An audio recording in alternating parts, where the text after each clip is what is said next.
당신의 노후는 안녕하십니까? 요양시설 이제는 트렌드입니다. 모두가 만족하는 실버 라이프를 위해 요양의 모든 것이 있는 여기는 편안히.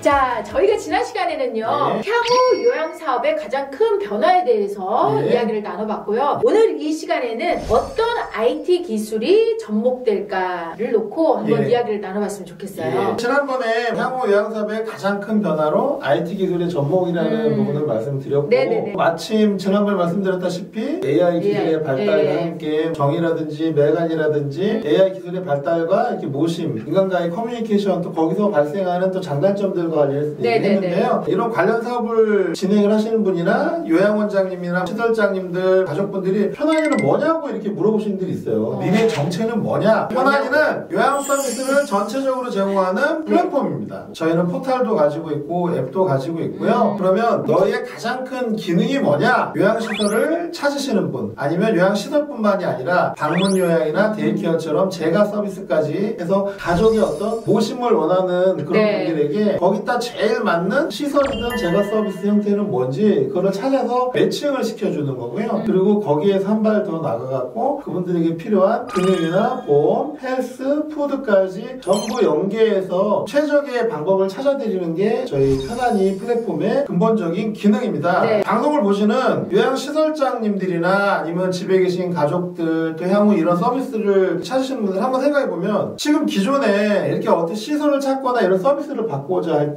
딱 얘기하면 생각나는 앱이 없어요. 저희조차도 내가 이 비즈니스를 하기 위해서 몇 년 동안 그렇게 직원들이랑 막 리서치를 하고 찾아야 간신히 경쟁 어플을 찾을 수 있고 또 그것도 포괄적인 서비스를 제공하지를 못하고 있고요. 근데 이게 앞으로 바뀔 겁니다. 솔직히 여태까지 주먹구구식으로 했고 뒤에 일하시는 브로커분들도 있고 여러 가지 형태로 사람들 소개시켜왔고 정작 찾는 분들도 찾기가 너무 힘들었는데 앞으로 이게 이제 가장 기본적인 플랫폼 기능을 통해서 편안히를 통해서 찾게 될 겁니다. 저희가 원하는 거는 배달의 민족처럼 편안히 플랫폼에 들어오셔서 몇 가지를 하면 그거를 통해서 모심의 형태를 고를 수 있고 심지어는 개별적인 상담까지도 받을 수 있다. 어찌됐든 이런 요양사업과 관련해서는 향후에 이런 IT 기술 또 플랫폼의 어떤 영역이 점점 확대될 거다. 기존에 알고 있던 인별 영업은 한계가 있고 끝내는 나도 정보를 많이 오픈을 해야 되고 이런 플랫폼 영업을 통해서 그분들의 말씀을 들으셔야 돼요. 그분들 오고 나시면 가족들이 뭘 힘들어하는지 어르신들이 뭘 불편해하는지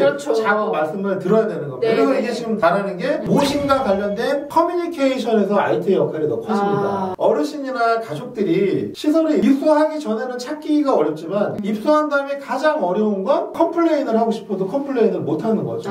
아닌 말로 가족이 인질로 잡혀있는 거예요. 우리 어머니 아버지가 밥이 맛없다고 해. 거기 요양보호사님이 불편하다고 말씀을 하죠. 그런 말을 하고 싶어도 오히려 개선되기보다는 부당한 대우를 받을까봐 컴플레인을 못하는 경우도 되게 많거든요. 가족들의 컴플레인이 오면 그게 적정한지 아닌지 가운데서 편안히 감안을 해서 동일한 컴플레인이 계속 오게 되고 그게 이제 분명히 개선이 된다고 생각을 하면은 저희는 시설에서 분명히 건의를 할 거거든요. 어쨌든 이런 모심과 관련된 커뮤니케이션이 되게 필요합니다. 저희가 하려는 일은 양자 간의 힘든 부분을 커뮤니케이션을 편하게 하는 게 이게 이제 IT 기술과 관련해서 두 번째로 필요한 거고요. 세 번째는 각종 내부 정보 및 회계 자료에 일원화된 처리도 필요합니다. 모심과 관련해서 가족분들한테 자료를 보내는데 끝내는 거기에 치우치느라고 모심의 정성이 약해질 수가 있거든요. 이게 실은 뭐가 중요한 건지 역전이 되는 거죠. 그렇다 보니 시설에 계신 분들 힘들게 일하시는 분들한테 이런 거 자료 해갖고 이렇게 해주세요. 그럼 그분들은 기존의 일도 너무 힘든데 이것까지 하라고 그러면 정말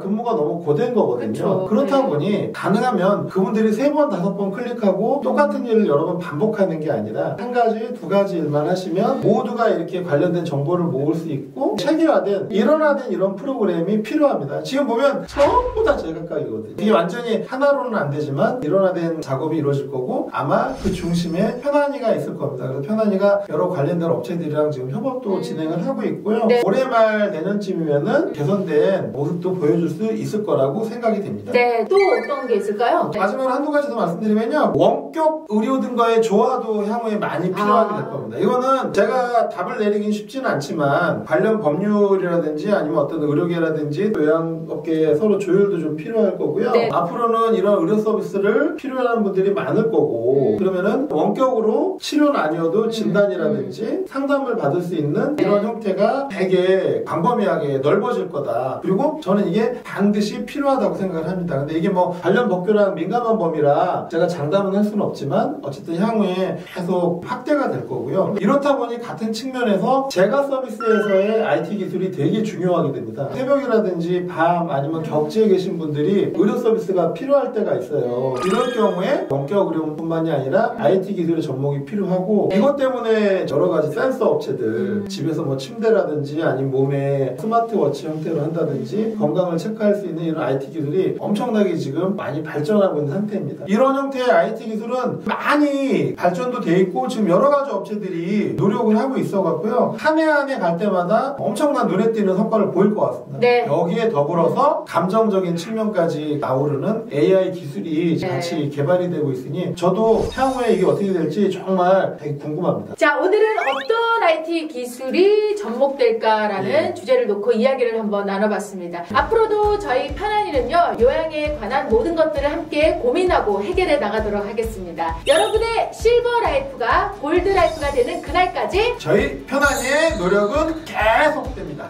여러분, 이번 한 주간도 다 함께 편안히